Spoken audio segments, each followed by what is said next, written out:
Physical power boost. Why were the Sound 4 able to beat even high-level Jounin ninja? I mean, they weren't actually that overpowered, and they were still super young too. But they had one major trick up their sleeve, the curse mark. And the very first thing it does, it massively boosts your physical power. Like, ridiculously. The curse mark is basically a piece of Orochimaru's chakra, mixed with a little bit of Jugo's DNA, and injected straight into someone else's body. Once it's activated, this chakra blends with the user's own chakra and kicks off a crazy chain reaction. The enhanced chakra directly stimulates the muscles, bones, and even the nervous system, pushing the body way, way beyond its normal limits. And the best part? It happens super fast. Like, in just a few seconds, a regular ninja can suddenly gain power several times stronger than before. We saw this clearly with Sasuke during the Chunin exams. In the Forest of Death, one moment he was burning up with a fever and totally knocked out, and the next, curse mark goes brrr, and boom, Sasuke's tossing Zaku around like a rag doll. The curse mark has two main stages, and each one gives a different level of power.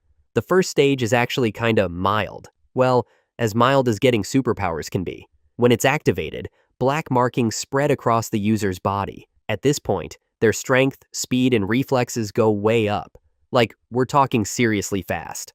Sasuke moved so quickly, the Sound Ninja couldn't believe what they were seeing. The ones who just beat up the poor Jounin from the leaf got absolutely clapped. The Sound 4 showed the same thing. Jirobo could casually lift massive boulders that weigh tons. Kidomaru's arms became way stronger. Sakan and Ukon fused together much more easily. And Tayuya? She controlled her summoned demons with scary precision and power. In real combat, this kind of boost is a huge deal. It can completely flip the situation, turning someone who's losing into the one dominating the fight in just seconds. But of course, all that power comes with a crazy high price. First off, the body. When you push your body beyond its natural limits, it can seriously mess you up. Users go through intense pain, and their muscles might tear, bones might break, joints get damaged. It's kinda like opening the 8 gates. Your body has to take the hit. Even Sasuke passed out multiple times after using the curse mark, just because his body couldn't fully handle it yet.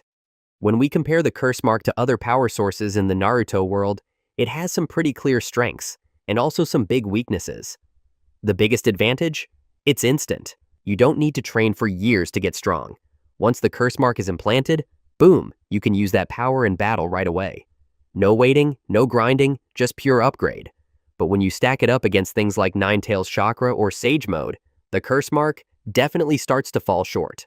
Sure, Nine-Tails Chakra is dangerous too, but at least it belongs to Naruto in a way. And Sage Mode, that's something you earn through crazy hard training.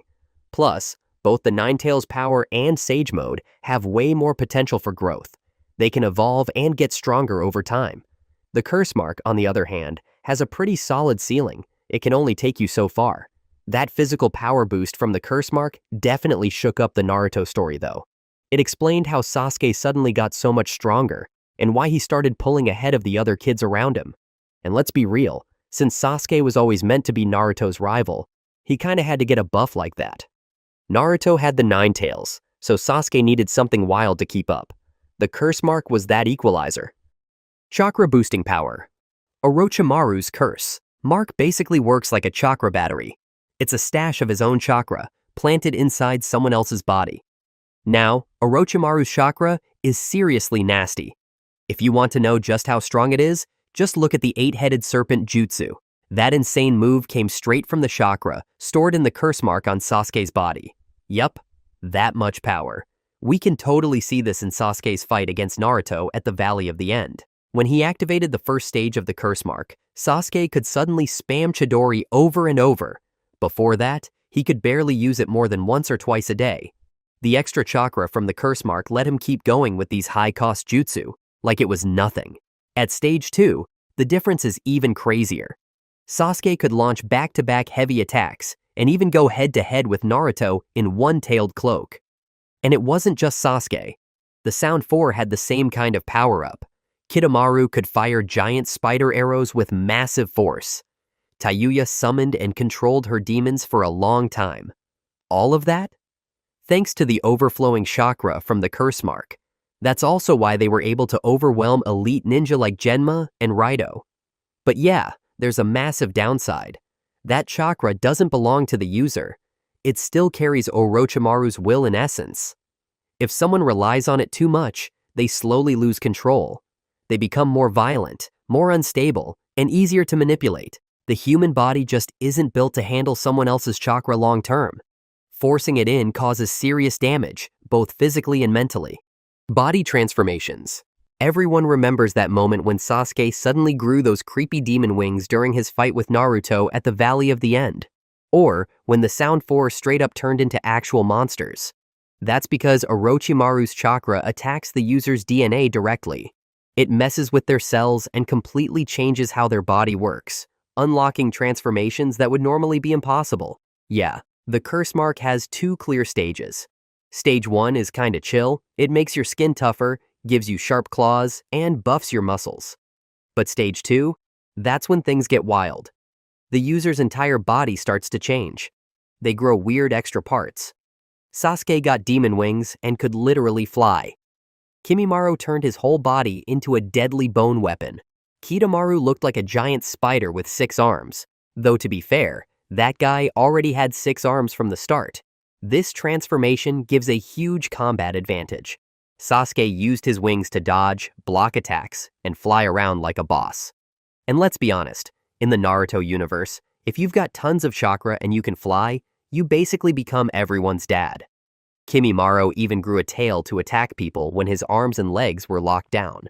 That's how far the curse mark takes it. But yeah, if you mess with nature, nature hits back. These transformations put crazy pressure on the body. If you're not strong enough physically, you'll straight up die. That's why, out of the 10 kids Orochimaru tried the curse mark on, only Anko survived. Brutal, right? The good news is, after a while, if you survive long enough and get used to it, you can control how much you transform. Instead of going full monster mode, you can just transform certain body parts to get an edge without all the side effects. Oh, and fun fact, even though Kimimaro was insanely strong, he still died from a mystery illness.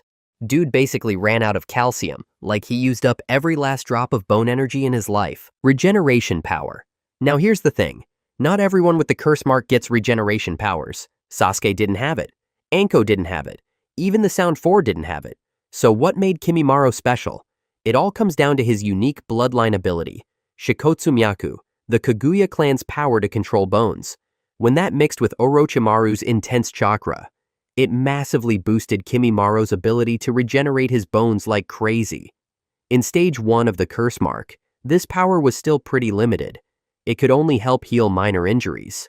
But remember when Gaara hit Kimimaro with the sand coffin? Blood came flying out of the sand, and you'd think that was it for him, but nope. Kimimaro activated stage 1 and kept fighting like nothing happened, still good-looking and strong. Stage 2 is where things get seriously wild. His body transformed completely. He could regenerate bones at insane speed, grow a long bone tail, stab enemies with spikes that shot out through his skin, and even form full-body bone armor. Like, he was literally a walking weapon. During his fight with Gaara and Rock Lee, we saw Kimimaro constantly rebuilding bones even while badly injured. His body became a living arsenal, with an almost endless supply of weapons. His ultimate move? He literally created a forest of bones rising from the ground. There's no way he could have done that without the curse mark. But of course, this kind of regeneration came at a massive cost. It used up a huge amount of chakra and put extreme pressure on the body, and Kimimaro was already sick, like terminally ill. So when he pushed his powers too far, he didn't die because someone beat him. He died because his body just couldn't take it anymore. In the end, this regeneration was fast and didn't need any fancy hand signs or medical jutsu. Sure, Tsunade has her crazy creation rebirth technique, and Naruto's got 9 tails chakra helping him heal. But Kimimaro? He could only regrow bones, not actually heal diseases or fix internal damage. So the more he used it, the more it completely wrecked his body from the inside out. Unique abilities based on the user. So, why could Kimimaro grow bones while Kidomaru shoots spiderwebs? Did Orochimaru specially design the curse marks to match each person? Well, not exactly. The curse mark doesn't create powers out of thin air. It acts more like a magical catalyst. It amplifies whatever natural abilities the user already has. At stage 1, these powers are still pretty low-key, just a simple boost to basic stats, like strength, speed, durability. A little buff, nothing too wild. But once the user hits stage 2, everything changes. Their entire body starts to transform in a way that fits their special abilities. Jirobo becomes super bulky, thick skin, heavy punches, and can absorb chakra like a tank. Kidomaru already had the ability to spin spiderwebs, so the curse mark just turned him into a giant spider. I mean, are we seriously saying there's a spider clan in Naruto now? Right next to Kisame's shark clan? Wild. Tayuya grows horns, and her control over summoned monsters gets way stronger. Seikon and Ukon can literally merge into other people's bodies and destroy them from the inside. Totally gross. Kimimaro ends up with a long dinosaur-looking bone tail, full-body bone armor, and spikes shooting out everywhere. And Sasuke? He grows wings. His hair gets longer. He kinda looks like a flying demon or a bat? But like, why? What do bones have to do with dinosaurs? And what does Sasuke have to do with bats? So here's the thing. Stage 1 of the curse mark mainly taps into Orochimaru's chakra inside the user. But stage 2? That's a whole different story. It doesn't just mess with chakra, it goes straight into your DNA. Specifically, the DNA of Jugo. Yeah, that Jugo. His clan naturally absorbs nature energy, but they can't control it. Kinda like what almost happened to Naruto. Remember when he messed up Sage Mode and almost turned into a toad? Same concept here. Jugo's people absorb Senjutsu chakra without learning proper Sage techniques, so they start mutating into weird animal-like creatures instead. The curse mark uses this unstable, raw power and turns it into something usable. Something monstrous, but still usable. But wait, here's a weird question. Why can Sasuke use snake techniques later on? Why can he summon giant snakes like it's no big deal? And Anko too, she had some pretty slick snake jutsu going on. It's not like either of them were part snake to begin with, right? Well, the answer is actually kind of messed up. The Sound 4 all had basic curse marks, basically mass-produced versions. Orochimaru used them to power up random strong dudes and turn them into soldiers. But Anko, Sasuke, and Kimimaro? They were special picks. Orochimaru gave them the Heaven and Earth seals, the two strongest versions of the curse mark. Why? Because he planned to use their bodies. Literally. They were his future vessels. We never really saw Kimimaro unlock any special powers from the Earth seal, though. His abilities felt kinda like upgraded versions of what the Sound 4 had. But Anko and Sasuke, they definitely picked up some of Orochimaru's traits. In fact, Sasuke later signed a contract with one of the giant snakes from Ryuchi Cave, the exact same place Orochimaru trained. That's not a coincidence. And these powers weren't just for show, they were seriously effective in battle. Now, Neji, with his god-tier Byakugan, still struggled to keep up with Kidomaru's spiderwebs. Gaara and Rock Lee were totally caught off guard by Kimimaro's endless bone transformations. Even Shikamaru, Mr. Galaxy Brain, got pushed to his limit by Tayuya and her creepy summoned monsters.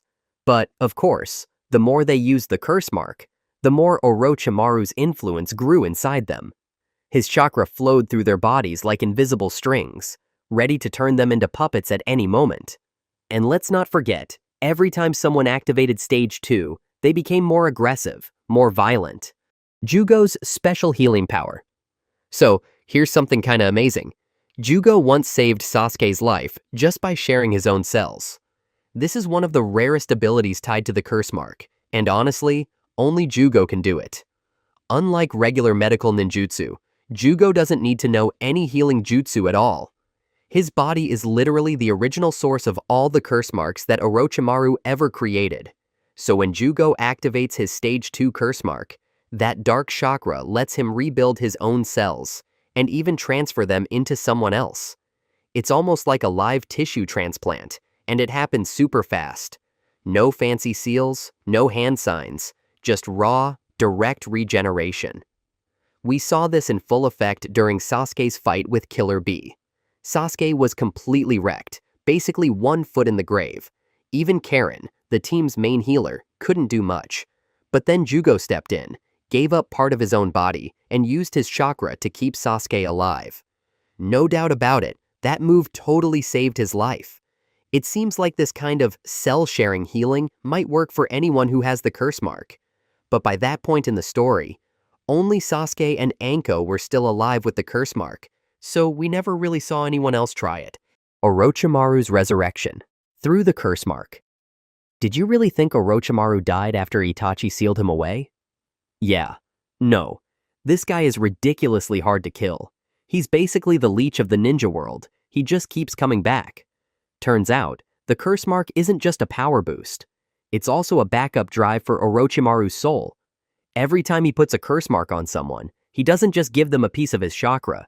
He also plants a fragment of his own consciousness inside them. Creepy, right? That's how the curse mark slowly takes over its host, and how Orochimaru always has a way to return, even if his main body is completely destroyed. It's like he becomes a parasite, quietly hiding inside the people he marked. And the wildest part? The resurrection process is completely automatic.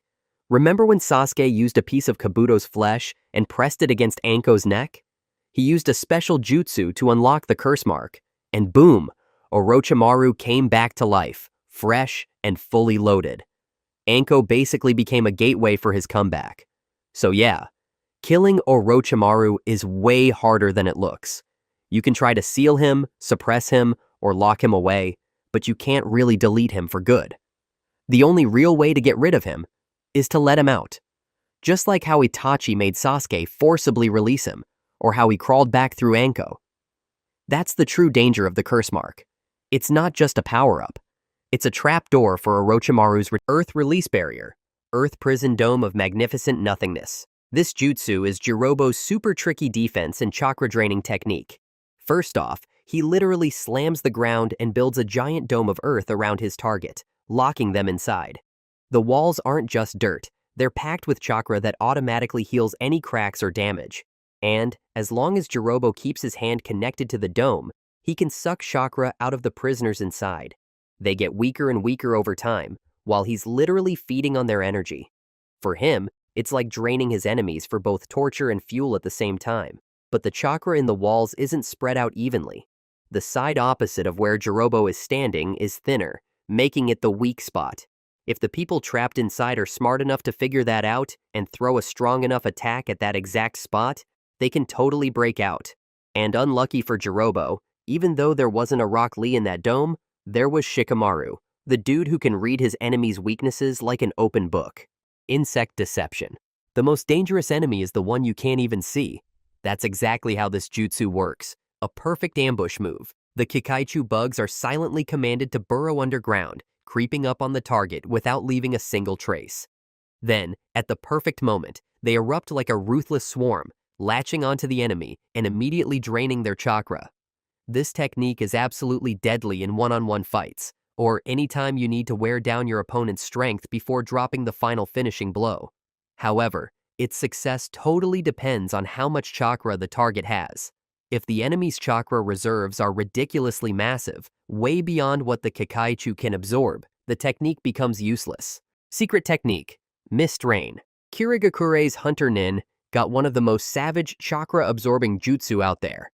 This move creates special raindrops that can instantly absorb any type of chakra they touch, as long as it's not the same chakra signature as the user. That means the caster can move freely inside their own storm, while the enemy gets totally shut down. The power of Mist Rain is absolutely proven. It nullified both Utakata's Soap Bubble Ninjutsu and Naruto's Rasengan, two insanely powerful techniques. That alone shows how deadly it really is.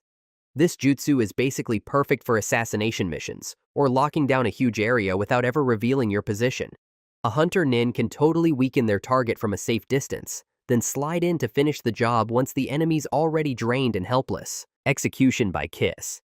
This has gotta be one of the weirdest chakra absorption jutsu we've ever seen. Fuka can literally suck out all of her opponent's chakra and their techniques with just a single kiss. That means she can totally gain multiple elemental natures, boost the ones she already has, and even access every elemental jutsu her victim possessed. But that's only step one. After draining chakra, Fuka can actually steal her target's soul too. She's so wild with it that she can figure out someone's elemental nature just by licking them. Since a single body can't hold that much stolen chakra, Fuka spreads it out across multiple bodies and uses a move called color course change to swap between them whenever she needs. Still, this technique finally met its match. When she tried it on Naruto, she started absorbing the Nine Tails chakra, but the pure rage and insane malice inside that energy was way too much. It literally forced her to stop the jutsu right there. Like, damn, the studio really cooked up some absolutely insane jutsu concepts with this one. Bloody Mist Absorption. This is one of the terrifying moves Kisame once pulled off. By smearing blood onto Samahata, the sword creates a sinister red mist that spreads across the entire battlefield. And this mist constantly sucks chakra straight out of every open wound on his enemies. You can imagine how brutal that is in a long fight. Every cut, every little injury, instantly becomes a chakra leak for Kisame to feed on. The more you bleed, the more power he's stealing. Grudge Rain. The name already kinda gives it away, right? This jutsu needs a whole squad of ninja working together in perfect sync to summon a massive storm cloud overhead. Once the rain starts falling, every drop has the power to transform into giant waves of water, sweeping enemies away like a mini tsunami. The scariest strength of Grudge Rain is absolutely its insane range and terrain control. Picture this. You're facing many enemy shinobi, and suddenly the entire battlefield gets flooded with chakra-draining water. Everyone caught inside gets drowned out and drained at the same time. This technique is basically tailor-made for large-scale warfare, especially when you want to shut down and disable multiple opponents all at once. Infinite Embrace. Sounds so sweet, but this jutsu is anything but sweet.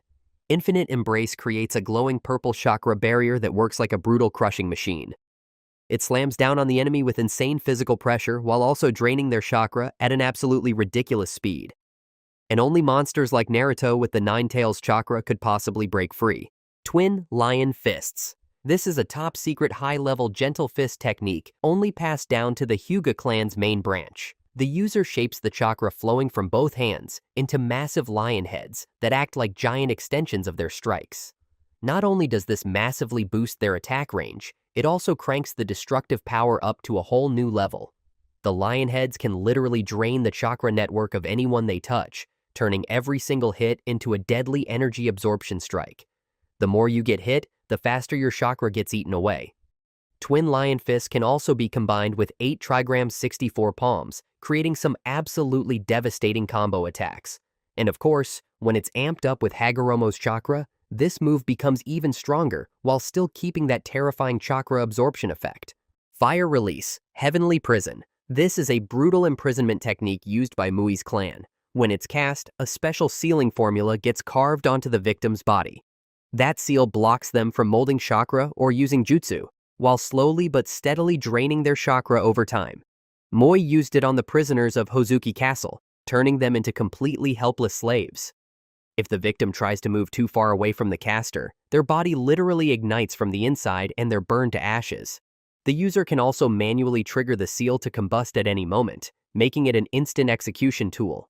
For people with insane chakra levels, like Naruto, they can still push out chakra and use some jutsu, but heavily weakened and insanely painful, like their body is on fire from the inside. If they force too much chakra, the seal will burn them alive. Luckily, this jutsu does have some weaknesses. Since it's a fire release technique, it can't work in water. Victims just need to submerge themselves, and they can use chakra more freely. On top of that, the seal only cancels out chakra that comes from inside the body, so if the person gets boosted by natural energy from the outside, they can still fight back. Water Release. Great Shark Bullet. This move is like the juiced-up, totally upgraded version of the regular water shark bullet. The user summons a giant freaking water shark and launches it straight at the enemy by thrusting both hands forward. And this shark can literally drain chakra from the opponent's jutsu. Whenever the enemy tries to fight back with a technique, the shark just eats that chakra up and instantly gets bigger, meaner, and way more dangerous. The stronger the counterattack, the more the shark levels up into a monster. It's an absolute nightmare for ninjas who love throwing out big, flashy moves. They're basically just feeding the beast that's hunting them. Spore Technique. White Zetsu's Spore Technique is one of the most dangerous parasite-style jutsu out there. He plants these tiny clone-like spores onto the enemy's body to secretly track them from a distance. Since the spores don't have their own chakra and instead feed off the victim's chakra, they're totally invisible to any sensory abilities. You could literally be watched without ever realizing it. When the timer hits, those little parasites suddenly blow up in size, wrapping around the target and draining chakra insanely fast. Zetsu can even transfer all the stolen chakra to someone else just by touching them. And if things get sketchy, the spores will automatically protect their master, which is absolutely wild. Parasitic giant insect, bug bite. This jutsu kicks off super sneaky, with the Aburame clan planting Kidaichu bugs right onto the enemy's skin. And that's when the real nightmare begins. These insects instantly drill into the victim's body and start eating away at both their flesh and chakra from the inside. What makes this technique absolutely terrifying is how the Kidaichu grow. The more they feed, the faster they get insanely big and powerful, turning into giant monsters inside the victim's body. Before the poor target even has a chance to fight back, they're literally eaten alive from the inside out. Possession. This is the unique ability of Black Zetsu. With this power, Zetsu can totally wrap around a target's body and turn them into a perfect puppet. Once the takeover is complete, Black Zetsu can control every single move of the victim, forcing them to act exactly how he wants while they're completely helpless. What makes possession insanely crazy is that Zetsu can use all of the victim's jutsu, Kekkei Genkai, and powers like they're his own. He can even keep the host's life force stable, letting them survive stuff that should have totally killed them. 'Cause yeah, if your host dies, the parasite goes down too. During the takeover, Black Zetsu can drain the victim's chakra and pass it on to someone else, while also sharing all the memories he's recorded. Dark Release. Inhaling Maw. This is the scariest Kekkei Genkai move in Hiruko's arsenal. With Inhaling Maw, Hiruko can suck chakra from crazy far away in two ways, through the square mark on his left hand or through his mouth. And when he uses his mouth, it turns into this giant chakra vacuum cleaner, making the range absolutely massive. But that's just the warm-up. After absorbing chakra, Hiruko can instantly figure out the enemy's elemental nature and then freely manipulate that element for his own ninjutsu. Basically, he can analyze, copy, and steal your abilities. In theory, Hiruko could use all forms of nature transformation. Of course, it's not unlimited. When he tried to absorb Naruto's wind release, Rasen Shuriken, he couldn't handle the combo of shape manipulation and nature manipulation, so the jutsu just collapsed. Kinda gives the same vibe as Blackbeard's devil fruit powers in One Piece. Yeah. Storm Release Secret Technique. Demon Dragon Storm. This is the secret storm release move that Hiruko jacked using the Chimera technique, and honestly, it's stupidly powerful. He summons this massive thundercloud that can literally suck in unlimited chakra to grow bigger, scarier, and way more destructive. The more chakra it eats, the stronger it gets. It's an endless loop of pure destruction. Hiruko can even pull all that energy straight into himself to crank the jutsu up to its absolute limit. By switching up his hand seals, he can spawn a bunch of glowing red chakra pillars all over the battlefield, or just inhale tons of enemy jutsu with a ridiculously strong pull through his mouth. This technique is basically tailor-made for long fights. The longer it drags on, the more Hiruko keeps powering up, while his opponents just keep getting drained and weaker. Wood Release. Fu Dog Heads. This is a technique built specifically to drain chakra from tailed beasts. The user first forms a kanji symbol on their palm, then summons a bunch of massive wooden pillars carved into lion dog heads, each with a lit lamp on top. Once they slam their hand down, these wooden beasts rush straight at the target and start sucking chakra like crazy. This move is honestly super OP because it was made for one job only, handling Biju chakra. Yamato even used it to keep the Nine Tails power inside Naruto under control. What makes it insane is that these wooden statues were literally designed to deal with the overwhelming might of a tailed beast, something that most other jutsu would completely fail against. Wood Dragon. This jutsu lets the user summon a massive wooden dragon that can either wrap up the enemy or smash them. And you know what? This dragon basically works like a chakra vampire. Once it bites down, it starts sucking chakra non-stop, slowly draining the enemy until they literally can't use jutsu anymore. And it's not just about draining. This dragon also shuts down any chakra-absorbing abilities the enemy might have. So yeah, it makes sure you can't take back anything either. When paired with the wood human technique, the dragon coils around the giant wooden warrior, turning into one insanely destructive combo. This was the exact move that let Hashirama casually capture tailed beasts like they were pets, then hand them out to the ninja nations like party favors. Dharma Power Sealing Technique, Sen no Rikyu. This is one of the most complicated and absolutely brutal extraction jutsu ever made to rip a biju out of its jinchuriki. First off, the user needs a musical instrument and a special sealing formula drawn on their chest. When activated, it fires out chains of purple chakra at insane speed. These chains are ridiculously fast enough to slip right through Gaara's sand shield, which is famous for its crazy reaction speed. That alone proves this jutsu was built to counter the quickest targets alive. Once the chains lock onto the body and chakra network, they dive in through the tenketsu at the stomach, choke the biju from the inside, and drag it out of the jinchuriki's body. The process is insanely painful, ripping apart the chakra network and leaving the jinchuriki completely paralyzed. Anyone who even touches the chains gets shocked hard, and if another jinchuriki makes contact, their chakra gets drained nonstop the whole time. But here's the wildest part, the risk to the user. If the chains get broken before the biju's chakra is fully extracted, they'll instantly whip back and attack the nearest target with that chakra, which means the caster themselves. So yeah, absolute power with absolute risk. Localized Reincarnation.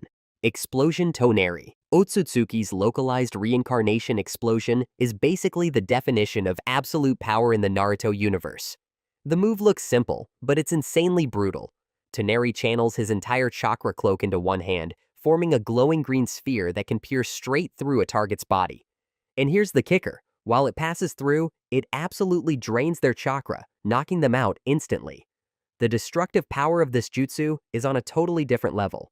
Toneri once fired it from Earth all the way to the freaking moon, causing a massive explosion that was so strong it created giant meteor chunks flying back toward Earth. That's apocalyptic level damage right there. And just to flex harder, even Naruto's Rasengan got completely swallowed by this thing like it was nothing. Chimera Technique. The Chimera Technique is one of the most savage and complicated chakra absorption moves we've ever seen in the Naruto world. Hiruko, a rogue ninja from Konoha, cooked up this forbidden jutsu because he was born without any special abilities. At first, it was designed to fuse different living bodies into one crazy composite creature. But after seeing Kakashi flex the Sharingan, Hiruko flipped the script and turned it into a tool for absolutely stealing Kekkei Genkai. The way this thing works is honestly terrifying. Hiruko spits out a thick, dark green goo that spreads across a huge area. While absorbing his victim, he can use that slime to attack with regenerating extensions, basically smacking enemies around while he eats them alive. And here's the wild part. This jutsu can hold up to 4 Kekkei Genkai at the same time. Storm, Dark, Steel, and Swift Release. To snag a 5th one and fully max out the other 4, Hiruko needed to unlock 3 conditions: Heaven, Earth, and Human. That meant lining things up with a solar eclipse, Mount Shumisen, and 5 human sacrifices who all had Kekkei Genkai. And it's not just Hiruko, his minions went hard with this too. They used the Chimera technique to whip up nightmare beasts by fusing animals together. We're talking dogs strapped with launchers, birds that could literally rain explosive feathers, and even squad members merging with their own chimeras to fight harder. San went full monster mode, fusing with Ichi and Ni to create one gigantic chimera beast rocking Ichi's snake tail, Ni's lion face and fire breath, plus San's own massive bird wings. Kama is absolutely one of the most busted powers out there. This thing can totally absorb any kind of chakra and chakra-based attacks, straight up turning an enemy's moves into fuel for the user. Kama lets the soul of a dead Otsutsuki completely hijack the body of whoever's carrying the mark. That takeover usually goes down when the vessel's chakra runs out and they pass out, just like when Momoshiki took over Boruto. To keep control, the Otsutsuki has to carefully limit how much chakra they drain, or else they'll risk waking the vessel back up. Still, Kama's got one deadly weakness. It can only absorb energy. It can't do jack against pure physical attacks like a virus or natural fire. And if a chakra technique is mixed with enough real-world physical matter, Kama becomes totally useless. Preta Path. The Preta Path is honestly one of the most terrifying hacks of the Rinnegan, because it lets the user absorb chakra in literally every form you can imagine. It's insanely versatile. The user can drain chakra directly from an opponent's body just by touching them, while also shutting down any ninjutsu that's purely chakra-based. And if they throw up a full-body barrier, they can absorb attacks coming from every direction, turning themselves into an absolutely unbreakable fortress. Predapath only works on chakra. It can't block pure physical attacks, like Gaara's sand. Though even then, it can still suck out all the chakra from the sand itself. The crazy regen power of Predapath got shown off big time in the Fourth Great Ninja War. Nagato absorbed Killer Bee's version 2 chakra, and that energy instantly healed his busted body, bringing him back from a wrecked state to looking healthy again. His hair literally changed from white back to red, and even the injuries in his legs got fully fixed. Chakra Edible Creation. Chakra Edible Creation is the scariest chakra absorption technique we've ever seen. Using the busted power of the Rinnegan, the user can literally turn a target's whole body into chakra orbs you can eat, just like those legendary chakra fruits. When the user chomps down on them, they morph into some demonic-looking beast and instantly gain all the victim's abilities. But here's where it gets even more insane. This jutsu can also make chakra pills that give you massive power boosts and even temporary immortality. Yeah, pop one of those and you're basically unstoppable for a while. But you gotta keep taking those pills non-stop to maintain that godlike state. And if you overdo it, you risk becoming totally dependent on energy stolen from others. Like, sure, you'll get crazy strong, but the real power always comes from what's inside you.